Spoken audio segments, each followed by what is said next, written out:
Good afternoon, Wellness Watchers. Hello, hello, hello. It is so nice to be here again with you all.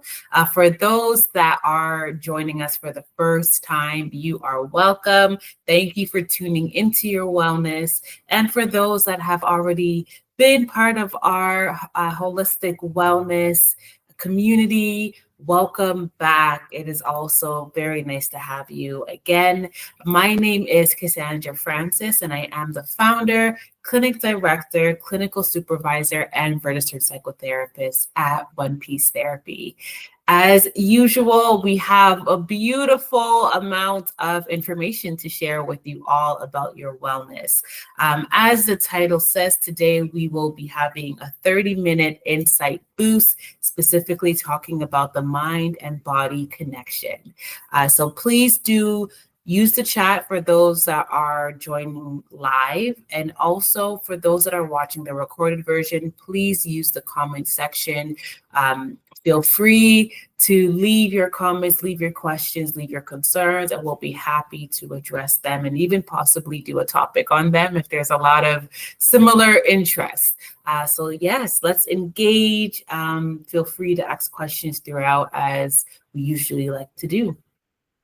So let's get into it. So the agenda for today is going through the introductions, not necessarily you all, but more about me, whether you know me or not. It's always good to sharpen the tools, the knowledge.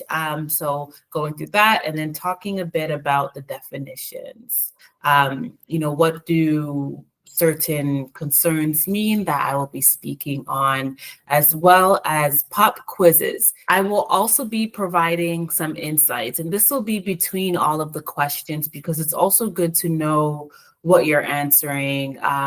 It's also good to know what you're being asked so that the information gets more solidified, right? We're not just Q&A, true, false, multiple choice. It's also what are you taking away from today, right?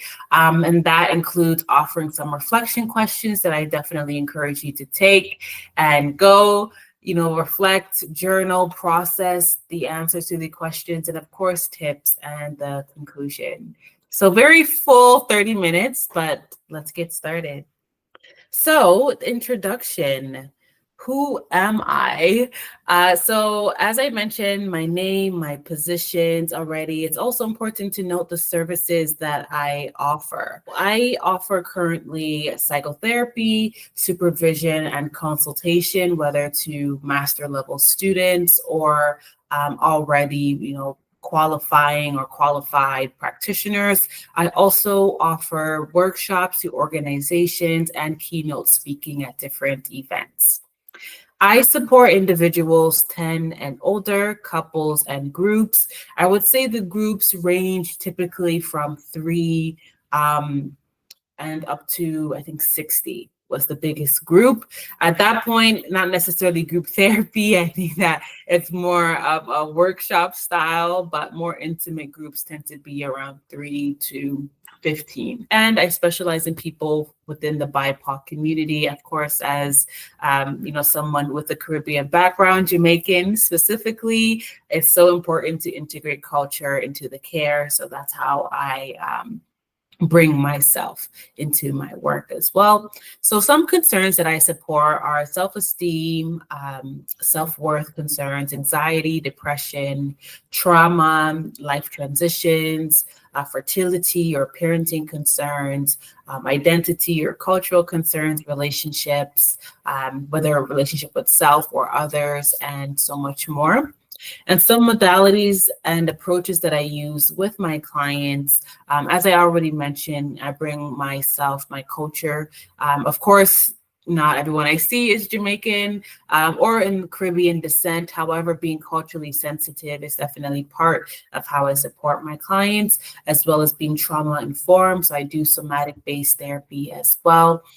Strength-based narrative therapy, attachment theory, and emotion-focused therapy. So the EFT, these are my main specialty tools that I use. However, I have clients that come in with various concerns, so I do use what suits their needs best, such as cognitive behavioral therapy or solution-focused therapy, even acceptance and commitment therapy as well. So There's so many different types. Gestalt, I can go on forever, but I've mentioned my specialty, so that is a bit about me. Also, before we get into the pop quiz, right, I think it's important to first know, okay, what are we talking about exactly? So as I mentioned, today we'll be talking about the mind and body connection. So at One Piece Therapy, we really pride ourselves with integrating all parts of someone into their care. So of course, we talk about mental health, which is what we're known for, the psychology and psychotherapy of our practice, but we also integrate physical health, right? As we do have a nutritionist on the team as well. So even within your care, whether you're seeing a nutritionist or a psychotherapist or a social worker, we talk about how your mind and body work separately, but also how they work together, right? And of course, it is Autism Awareness Month. So the theme for us today is about autism, whether they are diagnosed with autism or maybe self-diagnosed or experience some level of neurodivergence. It's important to know how much the mind and body interact, right? It's also important to acknowledge that One Piece Therapy, it's also the month of nutritional wellness. So our topic today would be about autism and being on the spectrum, and that is the mental health aspect. And the other aspect is nutrition, which is the physical health aspect and how they relate to each other. That might already be something new for some people because we don't often think that it is related, right? If someone experiences some level of a disorder, they think, okay, it's just mental, it's neurological, but no, it's not. It is intertwined. Okay? So it's important to identify what is autism. So simply put, autism is a neurodevelopmental disorder characterized by repetitive, restricted, and inflexible patterns of behavior, interest, and activities, as well as sometimes difficulties in social interactions and social communication. And of course, when it comes to nutrition, that is what we consume, what we put into our bodies. So whether it is vitamins, whether it is food related, nutrition is the minerals, the vitamins we get from what we consume. All right, so let's get into this pop quiz. No need to study. Maybe you did with you joining the webinar, but it's important to learn. So this pop quiz will have a mixture of multiple choice as well as true and false. So number one, on the topic of nutrition and brain health, what nutrient is most essential for brain function? Is it A, or number one, vitamin C, or omega-3 fatty acids, or iron, or carbohydrates? Let me know in the chat, which one do you think is the most essential for brain function? Okay, yes. So a lot of people are saying omega-3s, which is true. It's very true. They are crucial for brain health. Poor nutrition, such as high sugar intake or nutrient deficiencies, can contribute to mood swings, anxiety, and difficulty focusing, which you can imagine that people that are on the spectrum, it will heighten up these symptoms. And these are ultimately the symptoms that they experience. So yes, omega-3s are great for your brain health. Next one. Which of these dietary factors has been researched for its potential benefits in supporting individuals with autism? Is it gluten-free and casein-free diets? And I hope I'm saying that right. Is it high sugar diets or processed foods and artificial dyes or low protein diets? So this is directly related to nutrition and autism. What is your guess? Okay, I'm getting a mix of 1, 2, and 4. Okay, Well, not bad. No one is saying 3, so that is great. So the answer is number 1, gluten-free and casein-free diets. So they have been explored for reducing digestive issues and behavioral challenges in some individuals with autism. So some insight about that is, while not a universal solution for autism, of course, some individuals with autism experience improvements in digestion, focus, and behavior when reducing inflammatory foods like gluten, casein, and artificial additives.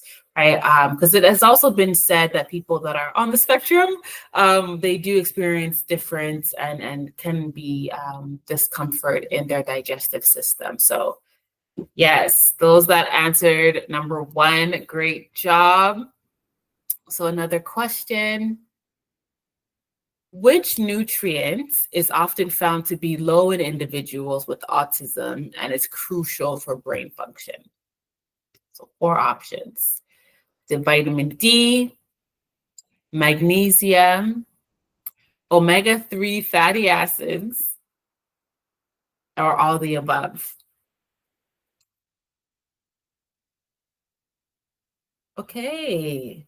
I wonder if people did study a little bit. So I'm getting 3s and 4s. I know sometimes when you see a question, right, a multiple choice question and answer, and it says all the above, usually all the above is the one to go, and that is correct. So many individuals with autism have lower levels of vitamin D, magnesium, and omega-3s, which are important for brain health, mood regulation, and reducing inflammation.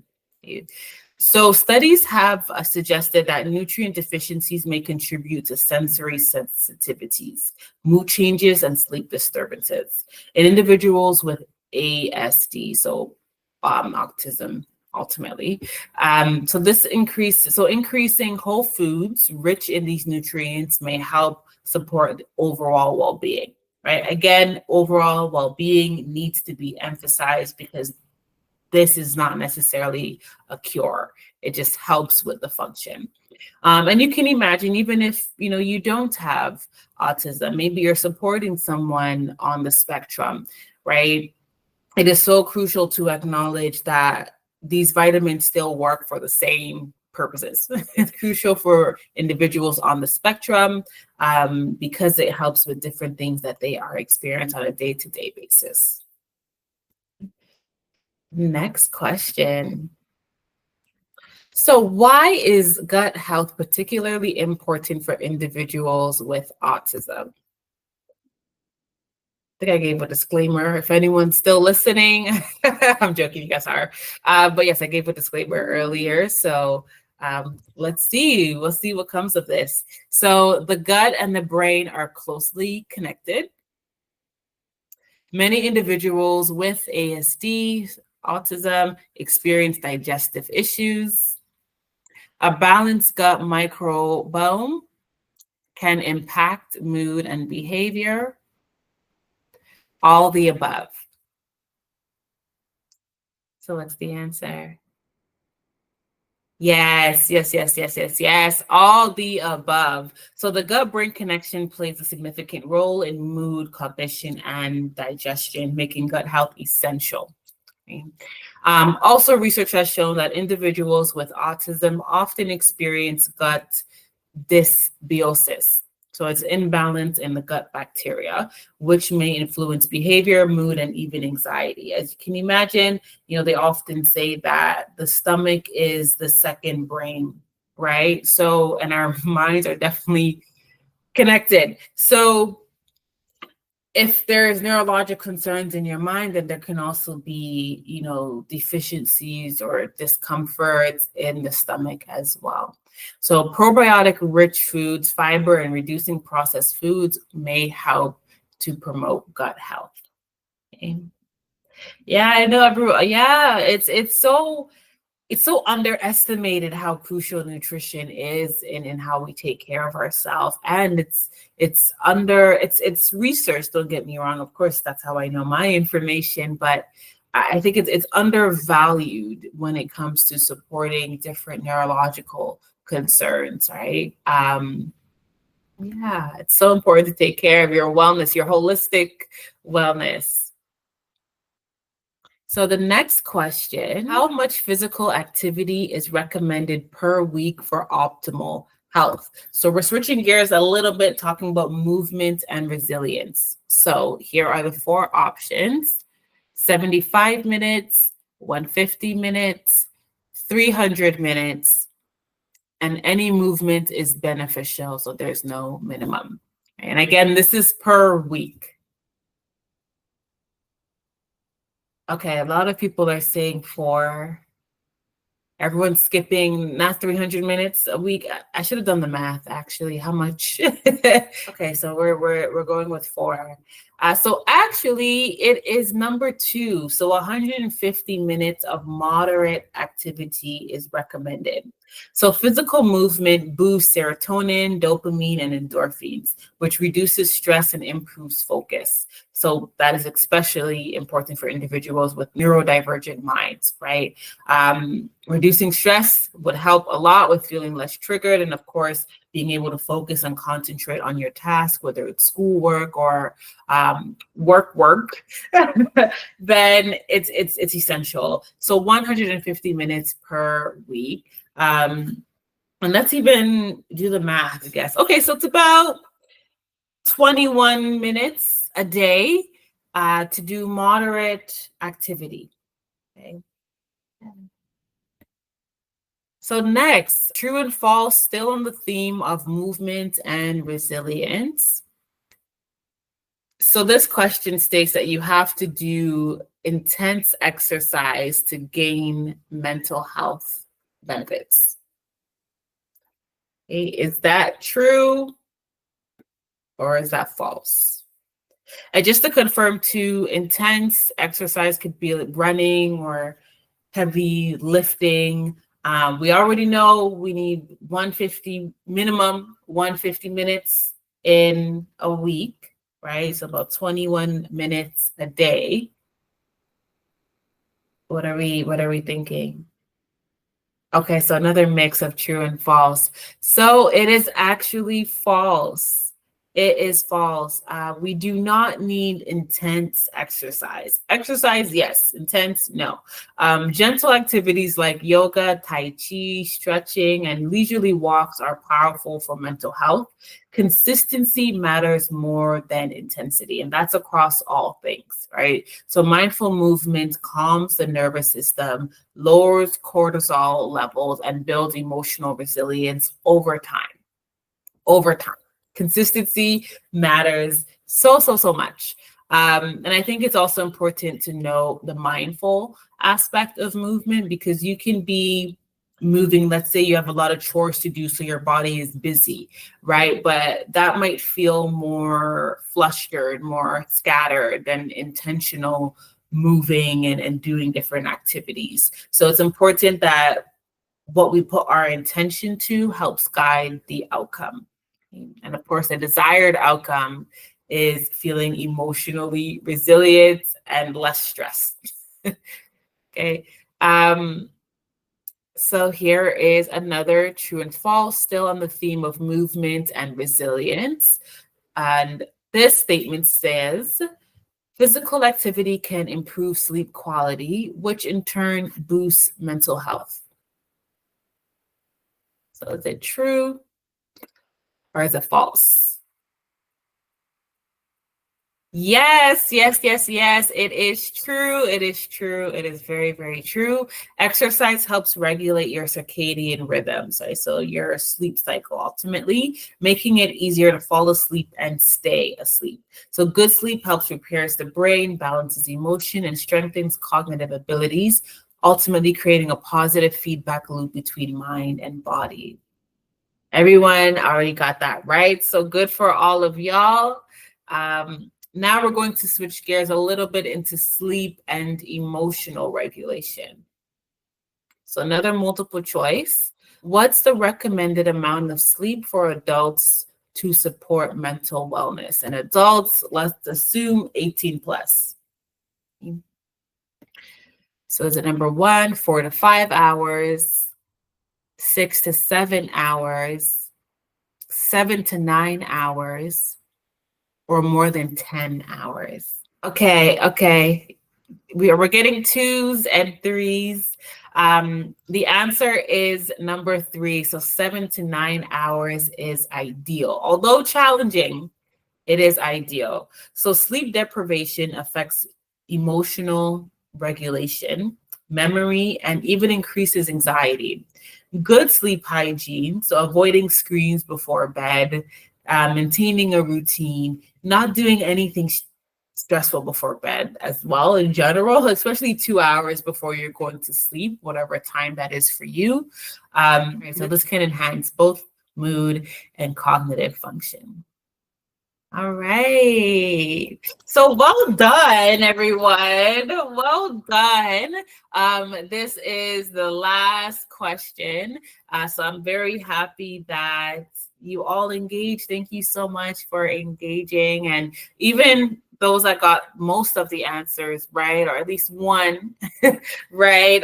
Good for you. Good for you. It's so important, again, to just acknowledge how do you take care of yourself so that you can be your best self, whether you're supporting someone with autism, whether you experience autism. It is crucial to take care of your mind and body. So some reflections. I think it's important to acknowledge you are who you think you are. So this question is mainly based on nutrition and the brain. Feel free and write this down. So what is one small change that you could make to your diet that would benefit your mental clarity? Another question related to nutrition and the brain is, have you noticed certain foods impact your mood, energy, or focus? Okay. If you haven't noticed, track so that you can notice. Okay. And then write down, what are those foods? Maybe you cut them out completely, or you learn when to eat, a piece of cake versus an apple. Okay. Also, how can you incorporate more brain boosting nutrients into your meals? Right? So there was a lot of vitamins mentioned today, with omega-3 seems to be for the win, but how can you integrate that into your diet?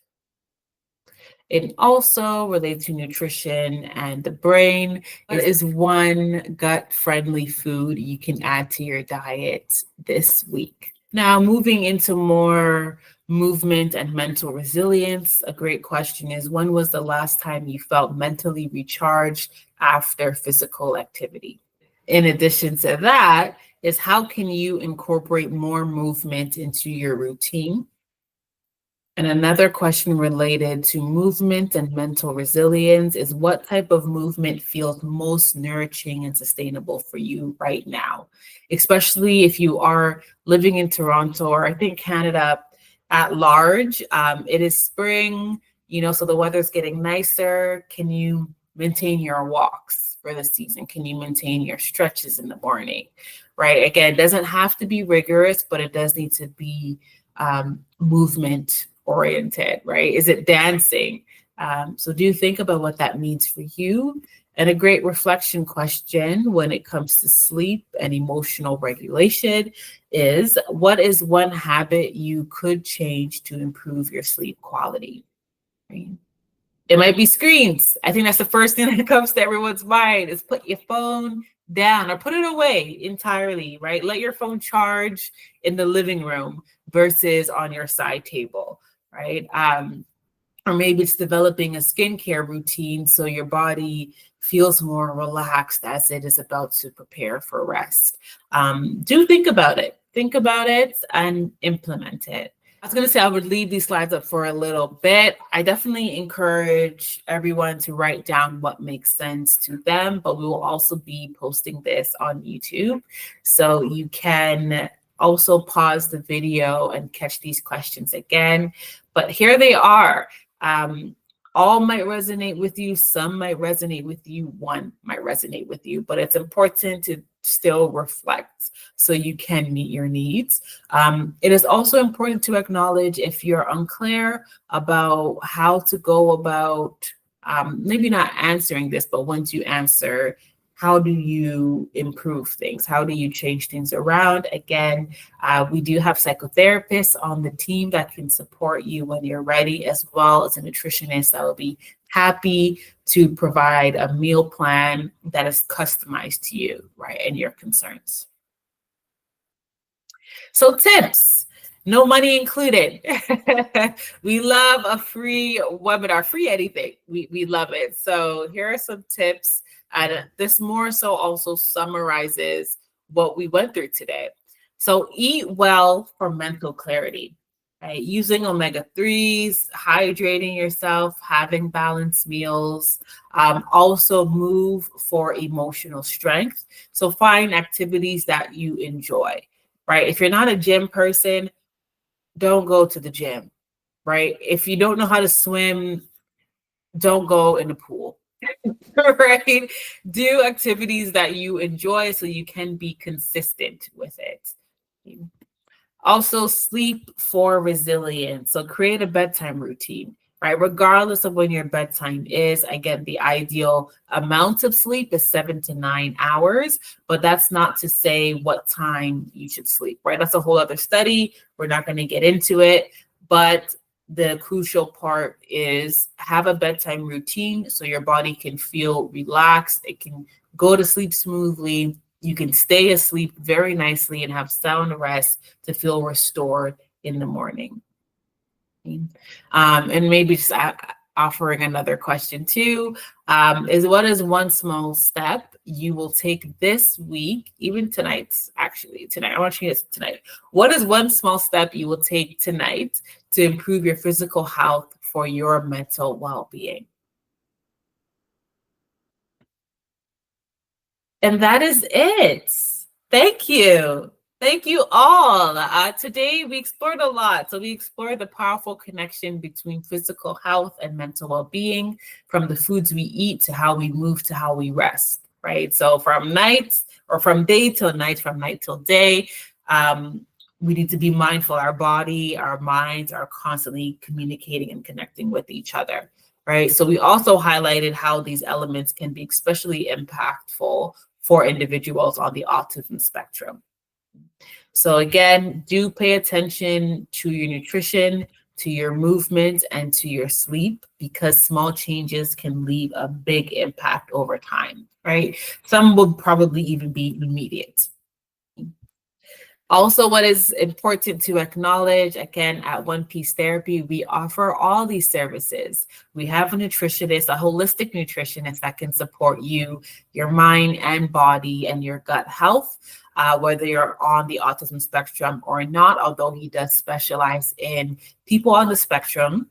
And his name is Sean, by the way. Additionally, we have psychotherapists that are ready and willing to connect with you on your journey. Again, whether you experience autism or you're supporting someone that does, or maybe this is unrelated, but you just want to know. You just want to know the connection, and maybe have a connection with yourself. We do have psychotherapists that are available both in person and virtually Monday to Sunday. Okay. So thank you all again for attending. Please always feel free to ask questions even after. We have our information here that you can contact us, whether it is scheduling a meet and greet or asking more questions. We are here to support you on your journey. And of course, feel free to follow us on all social media platforms. You can search up One Piece Therapy, and we'll be there supporting you on your wellness journey. Okay. Thank you all for joining, and I hope you have a beautiful rest of your day and week. Take care.